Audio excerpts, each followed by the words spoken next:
I can't do it.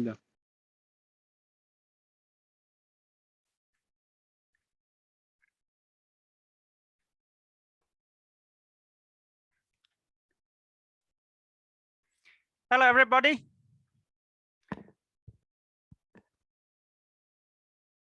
Hey, Alice, good to see you. Good to see you. Good to see you.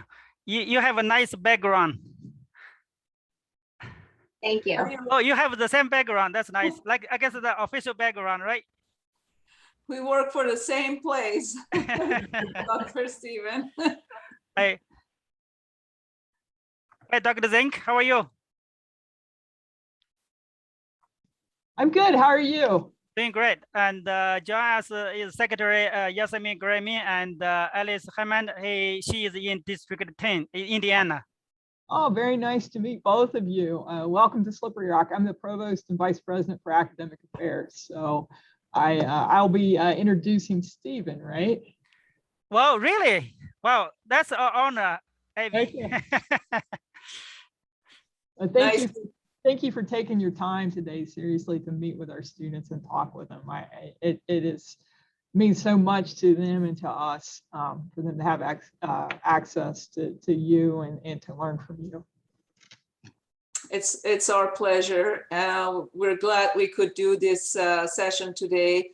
Dr. Zink, it's nice meeting you. And I'm sorry we couldn't be there in person. Honestly, I was planning on actually doing it virtually, but unfortunately it didn't work out, you know. Trust me, I understand. So, and honestly, we get sometimes better turnout with Zoom because it works out better for our students who are working or who have different schedules and that kind of thing. But I wish you were here as well, and it's a gorgeous day here to rock. Yeah, great. Is Brandon join us? Athula, can you elevate Brenda into the panelist? Brenda is not in the list yet. Oh, okay. Okay. I think we're still waiting on Madison, correct? Yeah, Madison.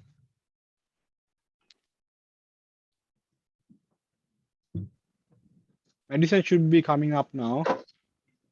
Yeah, she was in the small group meeting. Oh, she's right here. Okay. Hey, Maddie, how are you? I'm good. I was here. I just didn't realize I had to hit join as panelist. That's my bad. You just get elevated. So I believe Brenda probably had. Brenda is not here yet. So she's the only one I can see from the panelist on the list yet. So Emily, should we go ahead and start, and maybe she will join us momentarily? That's a good plan. All right, folks, and welcome to this webinar, and mainly hosted by PennDOT Secretary and her team. And Dr. Abbey Zink, you want to say a few words? I do. I want to welcome everyone from PennDOT to campus today virtually. And I want to say hello to our students here who are here to benefit from what they can share about their careers and you know where things are for engineers with the Pennsylvania Department of Transportation. It is a pleasure to introduce Dr. Stephen Way, who is the director of our School of Engineering. We have a great story to tell about engineering. We just had our first very successful ABET accreditation visit for petroleum and natural gas and industrial engineering programs.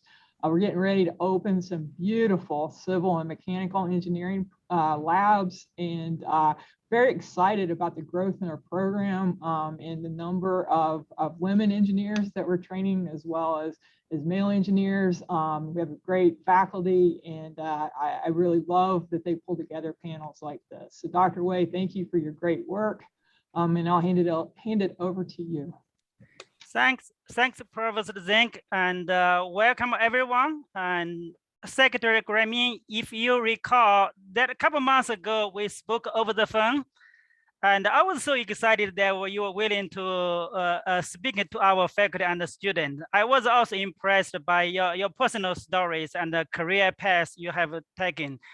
So today we are so grateful that you and your team, Brenda Sandberg and Alice Hammond, and you take your time of your busy schedule for today's event, moving forward with the STEM. And as any myself, I truly believe technology and innovation are the key to the future of Pennsylvania. At SRU, we offer many outstanding STEM programs, including math, physics, chemistry, biology, geology, of course, engineering. Within the School of Engineering, as Dr. Abbey Zink mentioned, we offer 4 engineering programs, currently including civil engineering, industrial engineering, mechanical engineering, and petroleum engineering. We believe we are well positioned to train the next generation of the workforce who can contribute to the region's economic growth and the development of infrastructures for the 21st century. Many of you probably have noticed that I was not from here originally. Yes, I was from China originally. Putting politics aside, tremendous change have taken place in the past 3 decades in China. Now China is competing with the US on almost every front. I believe one of the many things China have done right is STEM education. At the engineer, let me give you some numbers. In the US, only 6% of college graduates earn engineering degrees. The number in China is 33%. Wow. In the US, only 10% of universities and colleges, in total about 4,000 of them, 10% of them offer any sort of engineering program. In China, the number is, ready for it? 94%. 95% of university colleges offer any sort of engineering program. In the US, every year, we graduate 120,000 engineering students. Seems like a good number, 120,000. Whether to hear the number in China? 1.2 million. This is just in engineering, not including science, physics, chemistry, those sort of things. So therefore, if US truly wants to continue to lead in this global economy, I believe we definitely need more scientists and engineers. In short, we really needed to move forward with the STEM. That's really good callback, isn't it? All right, before I forget, I want to thank PennDOT team and team from Jacobson Strategic and also our SRU team for putting this event together. In particular, I want to thank Miss Kara Juftes from Jacobson Strategic. I believe Kara, you are here somewhere, and it's been a pleasure working with you.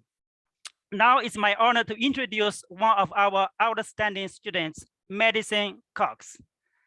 Maddie is currently a junior in our civil engineering major. When I met her 3 years ago, Maddie she was really a shy girl. Now, she performed extremely well in every aspect, from academics to service to leadership. She is currently actually the president of American Society of Civil Engineers student chapter at SRU. What great transformation. Ladies and gentlemen, Madison Cox.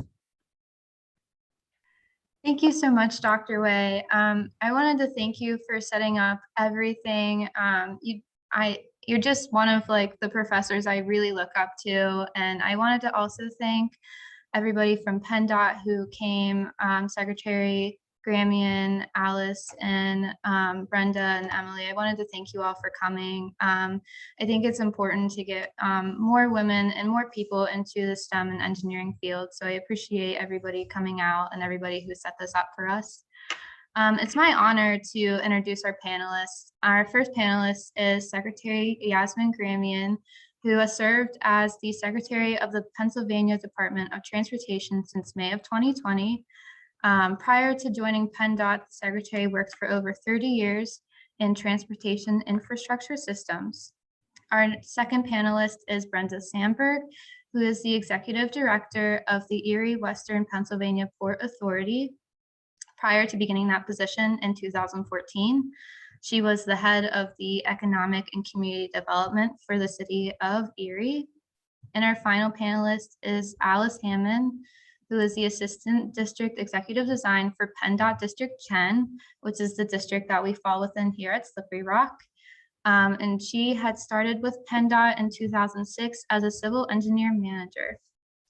I'll now turn it over to our moderator, Emily Watts, who is the Executive Policy Specialist at PennDOT. And again, thank you so much for coming. Thanks, Maddie. It was really great to hear, Dr. Wei, your high praise of Maddie being here today. It's always nice to hear about the achievements and how much students grow over their college career. So as Maddie said, my name is Emily Watts. I'm an Executive Policy Specialist with PennDOT. And it's my pleasure to serve as our moderator today.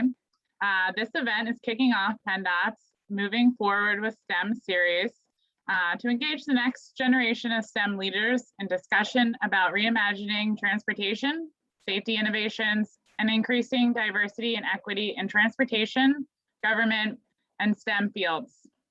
Today we have our three speakers, as Maddie had just introduced. And they'll be highlighting their experiences throughout their career, hurdles, and potential barriers that may have experienced in their career paths, and then their successes as women transportation professionals. Our goal is to create excitement among you all, the students today, as you're continuing to pursue STEM, your STEM careers in any sort of STEM and engineering background, public service, and hopefully transportation. So I'd like to pass it off to Secretary of PennDOT, Yassmin Gramian, to kick us off and hear from you and your experience. Thank you, Emily. And again, good afternoon, everyone. Provost Zink, Dr. Wei, congratulations to both of you for expanding the engineering program at your university. I can see the passion that exudes when you're talking about your program and the enhancement, and also the STEM program that you've established within your university. I also congratulate Madison for being in such a strong leadership position, and not only with her academic but extracurricular activities, which is equally as important as everything that we learn from our courses and classes. So, and I'm also thrilled to be with my colleagues Brenda and Alice and Emily today. So before we get started, I want to tell you a little bit about myself, my background, and just so that you get a little more familiar with where I came from, what was my background, and how did I end up in this position. So I'm from Iran originally, and when I actually did my early education back in Tehran, Iran, I attended an all-girls high school back in Iran within a STEM academic path. I was surrounded with students and teachers who challenged and encouraged me to excel in math and sciences. Honestly, I did not feel like I'm a minority, and we're talking about back in the 70s, early 70s. And the reason for that was I was surrounded with I was in an all-girls high school, and I was surrounded with all women. So I really didn't feel like I was in a minority back then. Obviously, a defining moment for me was when I came to United States. I attended Michigan Engineering, and I got my bachelor's and master's degree in civil engineering from University of Michigan. There were numerous classes in the engineering program, and this is like in the late 70s, early 80s, that I was either one of the three or the only female student. That's when I really started experiencing being in a minority and male-dominated environment. I was the first female member of my extended family who actually studied engineering. And later on, I was followed by several younger female cousins who also pursued a similar path. When I began my career, and that was in 1980s, women made up only 7% of the STEM workforce. My first job out of college was with an engineering firm in New Jersey, where I was the first female bridge engineer on the staff, and I was responsible for conducting bridge inspection, bridge analysis, and so forth. So I was a bridge engineer, and I was the first female bridge engineer at that company. I began as a design engineer, then I progressed to project management, and then later on business leadership positions. And my path was long. I've been in the industry for over 35 years. I was a manager for 10 years, and I moved to a department manager after 12 years, and then office leader position after 20 years, and so on. And after working on the private side for over 30 years, I joined the previous secretary, Leslie Richards, her team as an executive deputy secretary. And after Leslie's departure from PennDOT, I became the secretary. One thing I want to share with you is, of course, I was the first in many things, or I was the only or the minority in many aspects of my education and career path. And being a woman, being a minority, sometimes I was being celebrated for being the first. And sometimes I was viewed as an outsider, or even I have to say as an obstacle to advancement of my male colleagues later on. And back then there were very few women in our industry or role models to look up to. But personally, I was always very passionate about my field. It wasn't easy, but I stayed in the game while raising my family, 2 children. I have 2 kids. And thankfully, my employers worked with me, my family supported me, and I was also driven to hang in. Sometimes, it was tough, as I said, and sometimes I saw a lot of challenges, but I also have to share something with you that some of the barriers that I perceived was driven by my own thoughts. And some were real and some were not. So we also have to do some self-reflection, obviously when you're in a challenging position and you're a trailblazer, and you need to sort of be honest with you and see if some of the barriers you're seeing is easier, it's creation of your own mind, or it's a real thing, and how you can work around it. So that's a little bit of a background on me, Emily. Thank you, Secretary.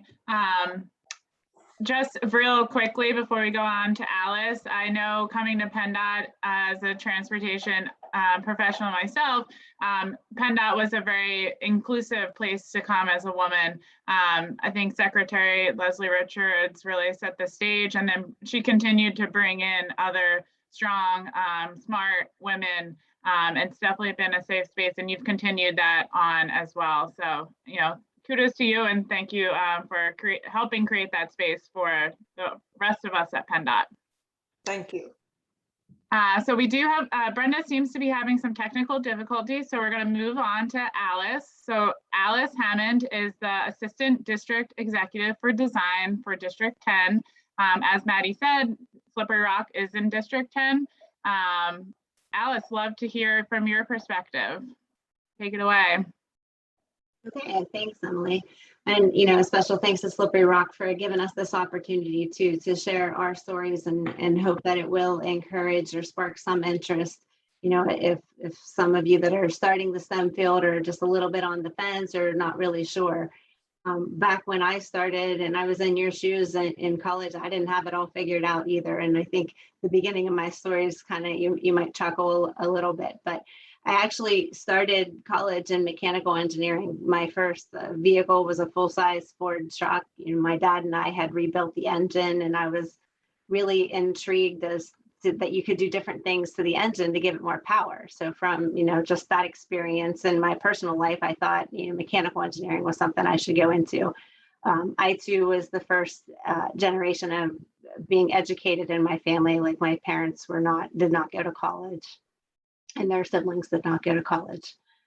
But after 2 years into the mechanical engineering program and just taking some of those basic engineering classes, I realized at that point I was drawn more to structural engineering and surveying, like the civil aspects of everything.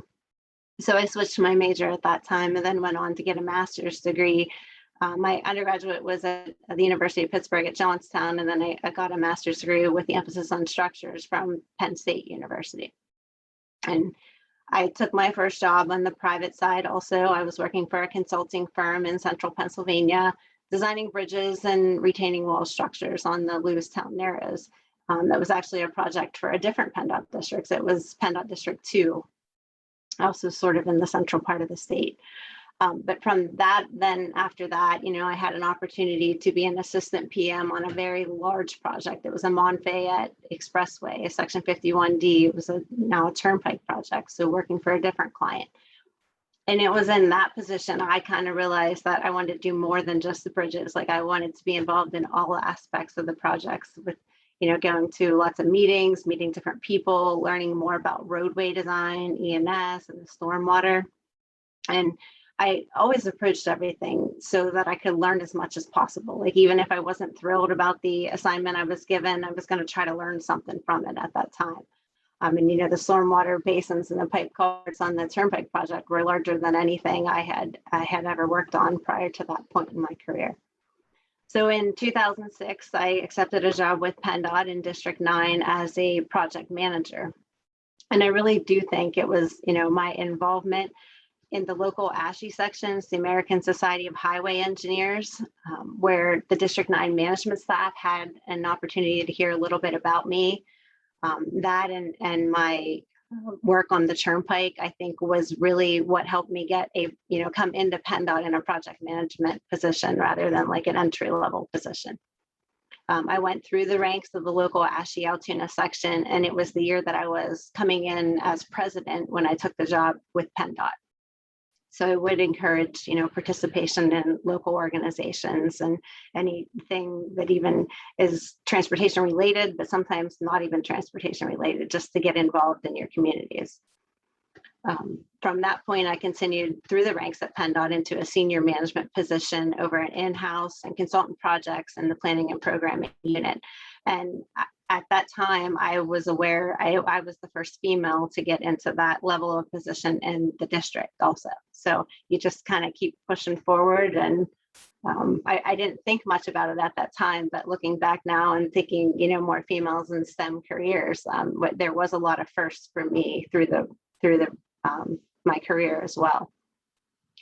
And that brings me to my current position. In 2020, at the beginning of the COVID pandemic, I was promoted into my current position in a different district, PennDOT's District 10, as the Assistant District Executive for Design. Many challenges with that, moving to a new district, new staff, new employees to get familiar with, and new projects and a new territory. So it was a lot of firsts, and all of that while working from home, was something that I never thought I would see in state government, is working from home, but that all occurred during the COVID pandemic. So Yassmin touched on it a little bit, but we do have a variety of areas in each engineering district. So each engineering district, has a county maintenance office in each of the counties that's in that region. And we also have in the district office itself for the region, a maintenance, design, and construction unit.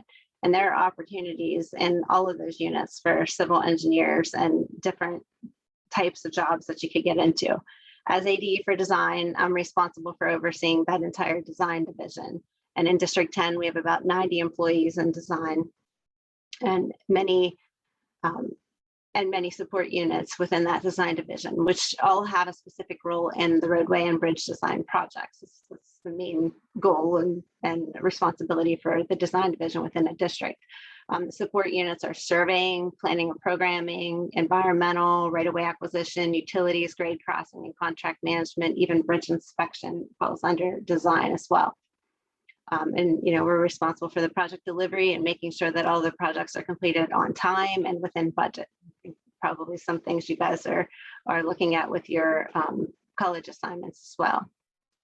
If there was advice I could give to men and women in STEM careers, I want to go a little bit towards the mentor side of things. Seek out a mentor early on in your career. I didn't really have a mentor until 2017 when I signed up to participate in PennDOT's LEAD program. And it's funny because I signed up because I wanted to be a mentor. I had a little more free time at that point in my career, and I wanted to do whatever I could do to help others. But in order to be a mentor, you had to complete the program for yourself first. So I did and attended the program, and just in the very beginning of it, it was really apparent to me, listening to others speak in the program, how some already had mentors in their life that were providing advice to them throughout their careers so far. Just someone to listen to you when you needed to run a situation past them, or encourage you to go outside your comfort zone a little. I mean, it's really easy to continue doing what you know. It's not so easy when you want to try something different, or somebody just give you that little nudge to push you in the direction to try something different. So I'd seek out a mentor, set goals for yourself, and be open to things that come your way or opportunities that come your way. And this was always big for me. Always be willing, and I mean, like, always be willing to do what no one else wants to do, or just isn't willing to do at that time. Don't be afraid to step outside your comfort zone. As I mentioned previously, you learn from all those experiences, and some of the opportunities I had in doing some assignments I wasn't really thrilled about has put me in a better position today. I've met people in central office because I've attended meetings that other people didn't want to attend, and those people are, a benefit to me now in my current position and needing to deal with more people from central office. So that's, you never know, where what will lead you to the next step in your career. So I know we don't have a whole lot of time, and we want to save some time for questions, but be happy to answer any questions.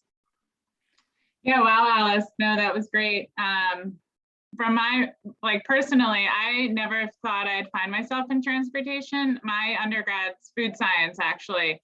But it was 2009 when I finished school, so it was really hard to find work in my field. And I ended up at a civil engineering firm, and talk about finding mentors that really impacted my career path, encouraging me to go back to school and get a master's in public policy, and really love transportation. So that's some great advice. And I have found, to add to that, that a lot of people are willing to help and answer questions, but you do have to put yourself out there and ask.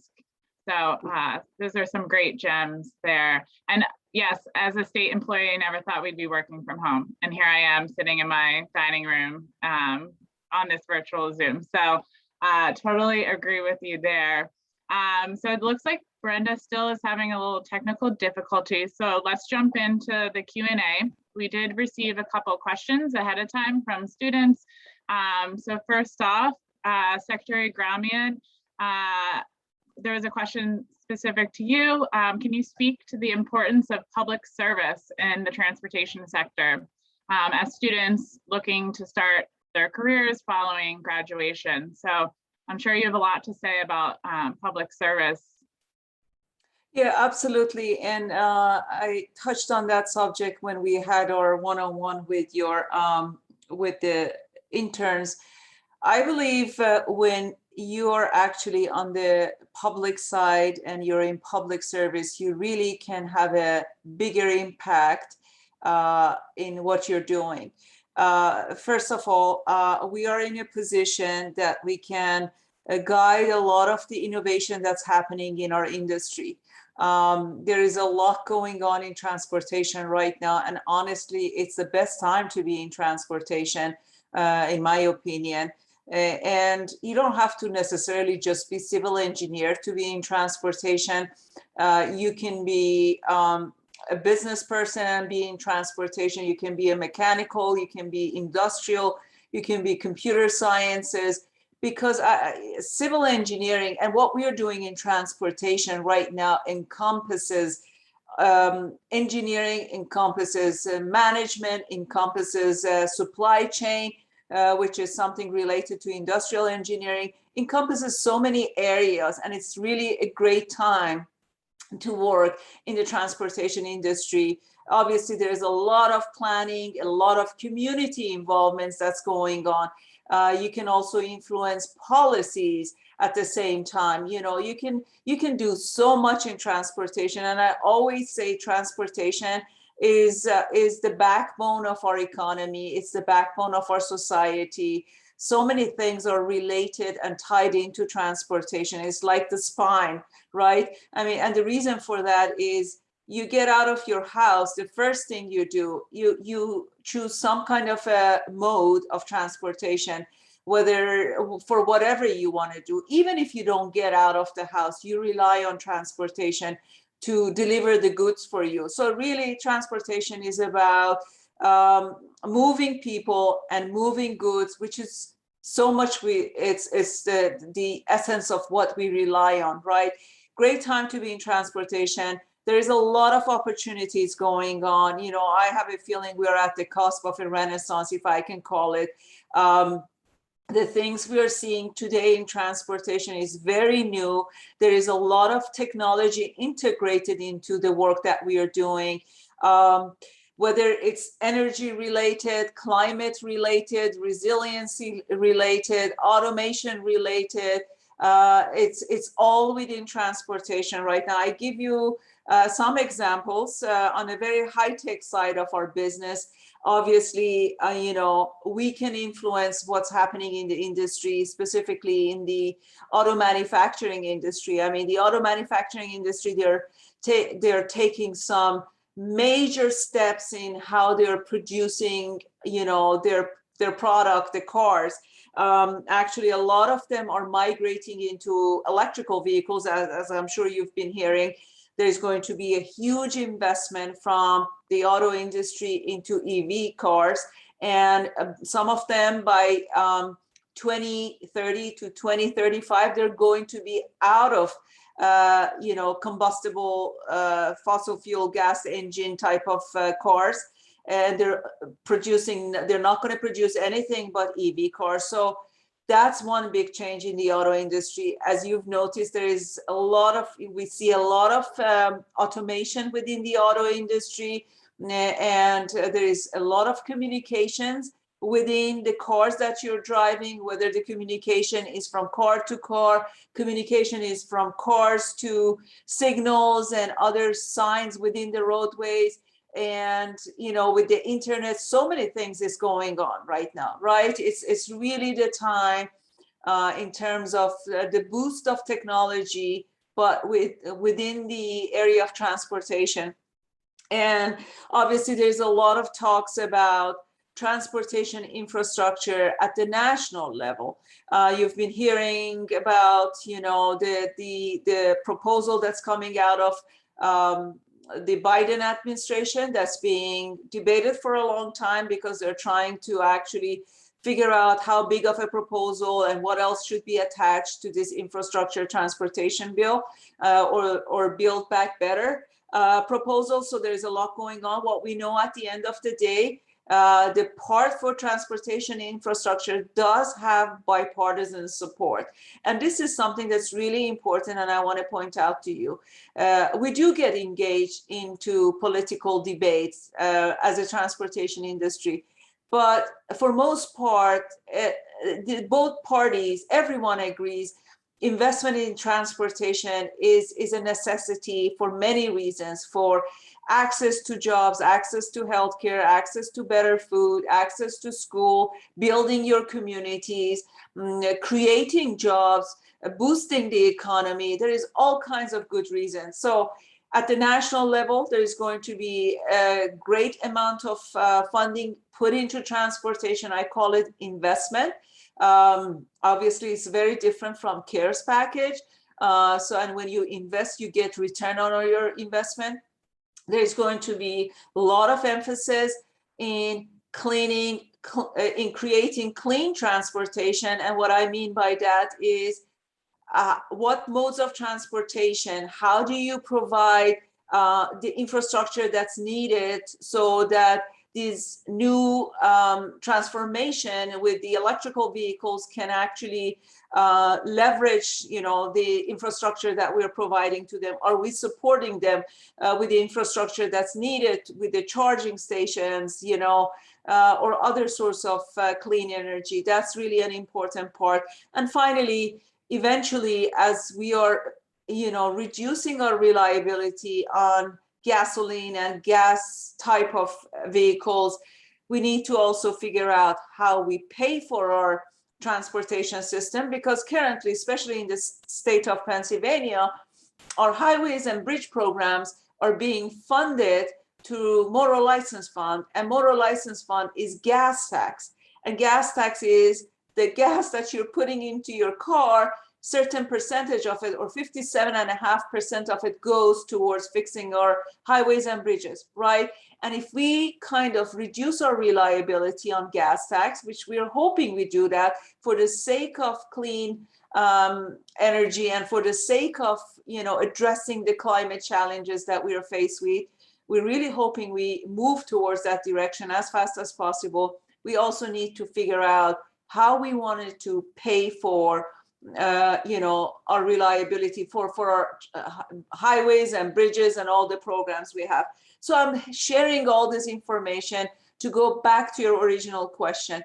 Working on the public side, you can influence so many areas, honestly. Emily, she is with a policy group, and she's working on all these interesting projects that I just talked about, from planning and deploying corridors for electrical vehicle infrastructure that's needed, to new source of funding, mileage-based users fee, which is really a leading edge in terms of funding for transportation, to many other things. So she can influence it that way. Alice is in charge of design, and she can actually influence a lot of innovation on the design side. She's working with folks at central office. She's actually providing guidance on the projects that are being worked on by the consultants or even in-house project. And as we are developing these new ideas and new technology, Alice is going to be the quarterback, the person who is actually pushing these ideas out and demanding for the consultants and the communities to actually follow and comply with the new requirements. Same thing goes for our construction as we are developing new technologies, whether it's with using drones in our technologies, or just getting away from, creating plans and, going paperless kind of a technology with transportation and with, the projects that we design and construct. We can also influence digital delivery in that area. So there's so many things we can do on the public side. Whereas, those opportunities sometimes doesn't exist when you work on the private, because it's pretty defined and confined to the services that are being provided. Thank you, Secretary. That was a great response. And when I think of public service and transportation, you hit on, the nail on the head for a lot of those things. We work to create mobility and access to all Pennsylvania residents. And that's something that really appeals to me, and why I love my job so much. Bunny, you should be talking about EVs. One of the questions came in while you're talking about supporting EVs along state routes, and you're exactly right. We're having a lot of conversations surrounding EVs and EV deployment, and then how can the DOT support that build out of infrastructure that's needed for the mobility of those vehicles. So thank you for your response there. Alice, just pitch it over to you. Another question came in and I thought you'd be particularly good at answering. So as a female engineering student, what are the advantages and challenges for female engineers in the professional fields? Well, I'll start with advantages. And Yeah. I think Stephen said it the other day, like I think female engineers, females in general, have more of an ability to multitask and be involved in a bunch of different things and still keep up with everything. So whether it's men might just be less likely to want to do that, but women are usually pretty good at that. So definitely an advantage. Challenge is still out there. There is, disparity, and I really wasn't faced with a lot of that. I didn't even really think about it because I wasn't in situations where I felt like I wasn't offered things because I was a female. But it is out there. And just to be aware of it, I think the challenge to, be aware, maybe like the Secretary mentioned, you're in your own head sometimes, and sometimes those things aren't really existing, but you're kind of creating some challenges for yourself. And to continue to, push forward with what you want. Don't let something. So I was always driven that if somebody tells me I can't, well, I will, I'll figure it out, and I'm going to do whatever it is somebody told me that I can't do. So I think it might be sort of how I ended up in a STEM career field to begin with. But yeah, many, there's, I don't know, specific challenges, but, there are challenges. I would just say, know what you're doing. That's how you prove yourself. You know what you're doing, do those extra, when somebody doesn't want to do something, step in and do it. And those things will shine through. That'll set you out from everyone else. They'll be going to you rather than isolating you. Great point. Thank you, Alice. And as you were talking, another question came in about the EV revolution. Could this be taken as an opportunity to rework the system to possibly budget to reduce, remove gas tax and tolls on the turnpike? Just be clear, PennDOT is not the Pennsylvania Turnpike, so do not toll anything. When I tell people I work at PennDOT, one of the first things they ask is, can you get me reduced tolls or credit on my tolls? It's like, we have nothing to do with that. So yeah, just heads up. So Secretary, what is the major difference between professional field and then the political arena? So you touched on it a bit in your first answer there, but would you like to elaborate on how PennDOT deals with politics as we're, focusing on the safety and mobility of Pennsylvania residents? Right. So, that's a great question. And I'll be honest with you, I'm still learning. Okay. I was always on the private side, and I'm an engineer, and I love building stuff, and I love getting projects done. And I always served the client, which was PennDOT. And the way actually I added value for PennDOT was I tried to come in with ideas on innovation, on things that are being done differently in different parts of the state or even in different parts of the world, depending on where I was within my career. So I would get really excited about helping the client. I got great training when I was on the private side on how to focus on client and client's need, and very important. And I did have some interactions with the politicians and with the political side of our industry. And when I was on the private side, obviously it was in support of, again, it was always around, supporting the legislation to provide more funding for transportation, because we've always been short for funding. We have such a huge asset in Pennsylvania that we are responsible for. 40,000 miles of highways and over 25,000 bridges that PennDOT is responsible for.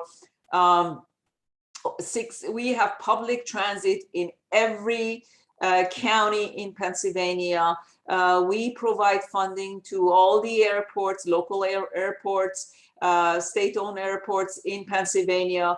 We provide funding to the ports in Pennsylvania. We provide funding to the railroads in Pennsylvania. So, but really the funding that comes to the highways and bridges and the 25,000 bridges and the 40,000 miles, and also the additional local highways and bridges that are owned by the municipalities and counties, we also provide them with some funding, comes from the gas tax, right? And back in 2012 or 13, I should say, there was this big proposal with the legislators to pass an additional, that would provide an additional funding to, not necessarily, it was dropping the floor on the gas tax. It would remove the cap that the oil franchise companies were paying, and it generated additional revenue for highways and bridges, and that increased the gas tax in Pennsylvania. So back in 2013, the gas tax that we were actually collecting was around 31 cents. With this passage of Act 89, it increased by another 27 cents over a 3 years period. And now we're at 58.5 cents or whatever, 57.5 cents. We're the second highest in this United States in terms of our state gas tax, right? And the federal is constant. Generated some additional revenue. And we were very much in support of it on the private side. And, we talked to the politicians. It was a success back then, but obviously gas tax is not a sustainable source of revenue now more than ever. I mean, we're all talking to one another. Majority of us are actually working from home, and we're actually getting our work done. And this trend is going to grow. We're going to see more of people actually performing their work virtually if it's possible, and therefore reducing the revenue that we're getting from them driving their cars and putting gas tax. But I have to tell you, I am faced with a similar challenge. Our revenue has been going down. We're talking to the legislators. It's, I have to tell you, the politics side of it is really not so much politics that it is public. The biggest challenge that I've found in terms of any new ideas, when you have a public position, okay, and you wanted to introduce some innovative ways of doing things, and it's different from how you were always doing it, it's how do you communicate it to the public? You need to get the public buy-ins for your programs, right? You need to help public understand why you need additional funding. And how do you communicate that everybody understands? And that's a very challenging part. And I tell you why the public is so important, because they're the ones who vote for the legislators, right? It's not them, it's not the politicians, it's actually the public. The politicians are representations of the public, right? So we really need to strengthen our communications to the public with any new program we're doing, any new ideas, any new innovations. Public is afraid of it, it's scared of it, and we find it as we grow in our career that anytime we step into a new job, we're afraid of it because we don't want to fail. Public doesn't like sometimes new ideas. It takes them a while to warm up to it. It takes them a while to understand the benefit of it.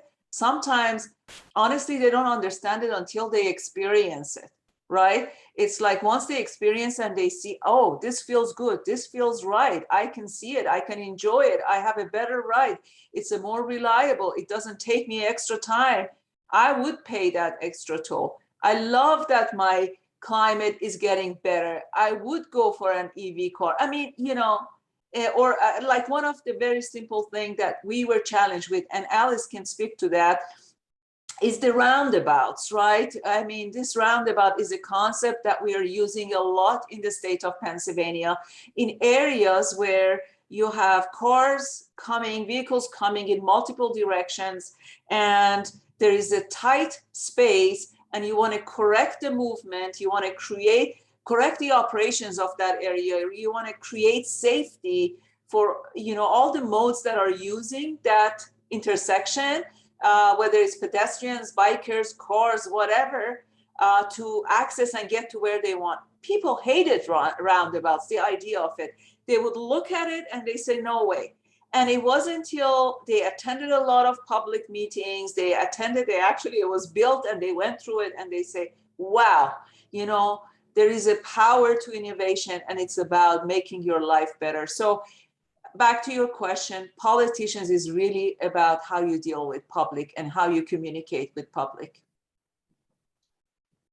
Thank you, Secretary. There was a number of points that you made there that I felt like could be entire panels talking about public outreach, communications, and funding. I feel if we have a meeting and nothing, it's almost always funding to like tabbed in there a little bit. So yeah, we could spend all afternoon talking about that. Unfortunately, our hour went really quickly here. I do want to give a huge thanks to Secretary Yassmin Gramian here for spending the time with us today. Thank you, Alice. Hearing from both of your stories was inspiring. It definitely energized me today. And to Slippery Rock, to Dr. Wee and your team, it's been a pleasure partnering with you on our kickoffs of our STEM series here. I would like to say, like, I'm happy to provide my contact information if anyone has additional questions for PennDOT or career paths. You know, we can definitely facilitate that conversation.